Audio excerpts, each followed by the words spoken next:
everyone, my name is Maico here from the Fellowship of Acoustics, and today I will be filling in for Coen, who is in the USA at this moment. He is still attending the NAMM show, which was this weekend, and he's going to be back a little bit late, so I'll be filling in this show. Normally I'm operating that camera, hey there, that one, but just today I've got the privilege to host the new arrivals for you, and we've picked 5 new guitars again. They are ranging from vintage to modern to bass guitars in this edition. So as a certain someone always says, let's not wait any longer and kick off with the first one. So the first one is this beautiful 1959 Les Paul Jr. And this guitar is in a pristine condition. Front to back, of course, it's got some buckle wear on there, which is to be expected with a guitar of this age. But the top's got normal patina crackling on it, which is beautiful if you ask me. This is probably my favorite of the 5 today. It's got a Brazilian rosewood fingerboard. It's got the classic P90 pickup in the, I was gonna say the middle, but that's a joke because there's only one in here. This is, like I said, from 1959, which was the second year that Gibson started making the Les Paul Juniors as a double cut, because when it came out in '54 it was actually a single cut. But, well, I think enough can be said about this guitar. I think we should just take a listen to it.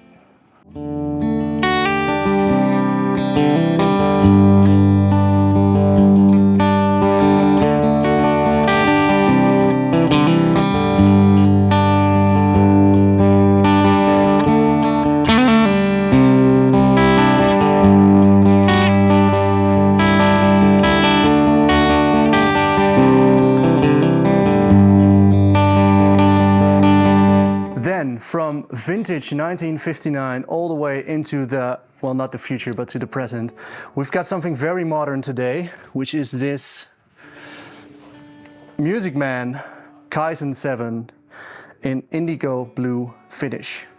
We thought Coen isn't here, so we'll try something different today. This is made by the Ernie Ball team in collaboration with Tosin Abasi. If you don't know who Tosin Abasi is, you should definitely check him out. He's a very forward-thinking guitar player from the band called Animals as Leaders. But enough about him, more about this guitar. This Kaizen 7, like I said, is in indigo blue. It's got a ebony fretboard. It's a 7-string, of course. Everything is Music Man hardware. Same can be said for the active pickups and the mini humbucker in the neck. Only the tuners are the Sandberg gearless tuners on the headstock. It's got a beautiful roasted bird's eye maple neck. And well, this is something different, and for that we have a different player today, so let's check it out.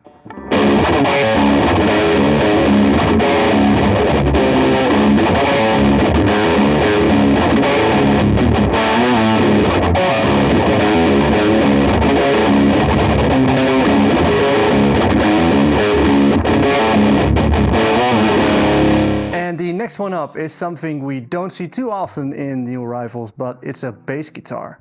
And that's this Sandberg California 2 VM Special. This bass guitar is active and passive. It's got a lot of tonal options.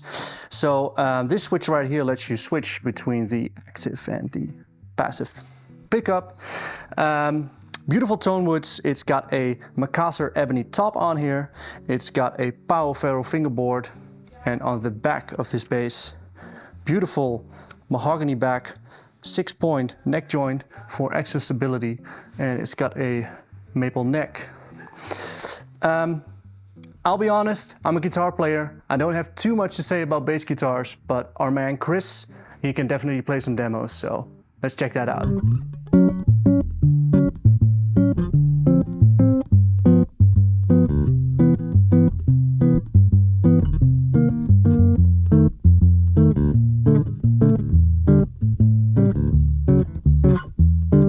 So the next one up, we've had 3 electric guitars. We're going into acoustic land.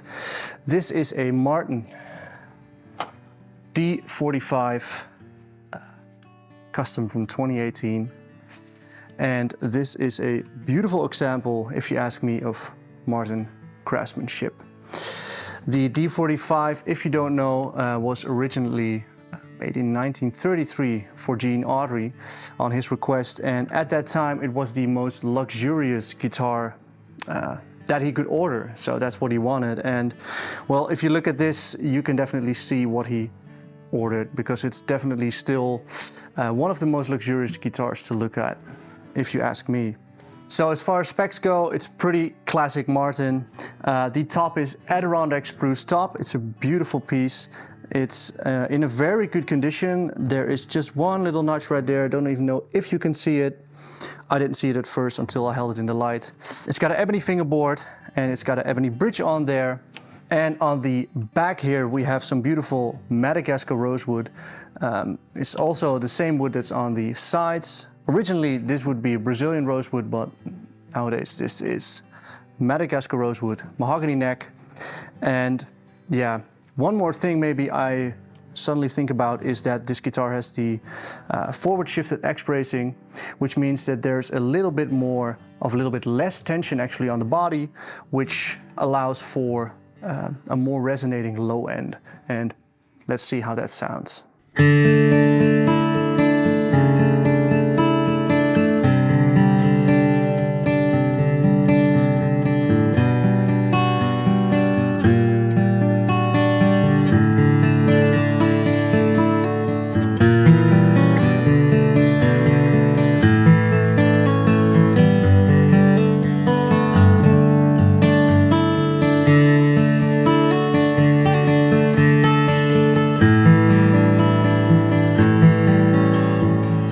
Last, but definitely not least, is another Martin acoustic, and this is this beautiful Martin Super D. And this is actually a body size which is a little bit bigger than the original Dreadnought. I think it's actually a little bit bigger than the D45S, which was already a size up from a normal Dreadnought. And this is, well, it's a reason that it's called a Super D. Also, like the other guitar that was before this, the D45, it has the forward shifted scalloped X bracing on this one actually, which allows for even more low-end bass response. So if you're a flat picker on your own on a stage and you really want to amplify that sound forward, this is probably the guitar to look at. And on the top we have a solid spruce top. We have an ebony fingerboard and bridge, which is common. We have a beautiful herringbone purfling along the edges in 3 different colors. I hope you can get that on that camera. And when we flip it around to the back, there's beautiful Guatemalan rosewood, which really sums up the beauty of this guitar. The way that this was made together, it really shows genuine Martin craftsmanship, if you ask me. So let's hear this one.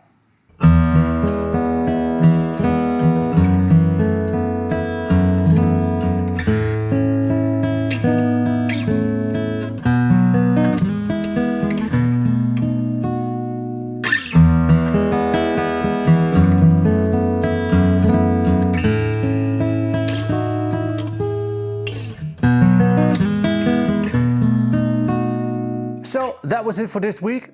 Thank you all for watching. Next time Coen will be back. I really hope that you enjoyed this show. Please let us know in the comments what you think of all these guitars.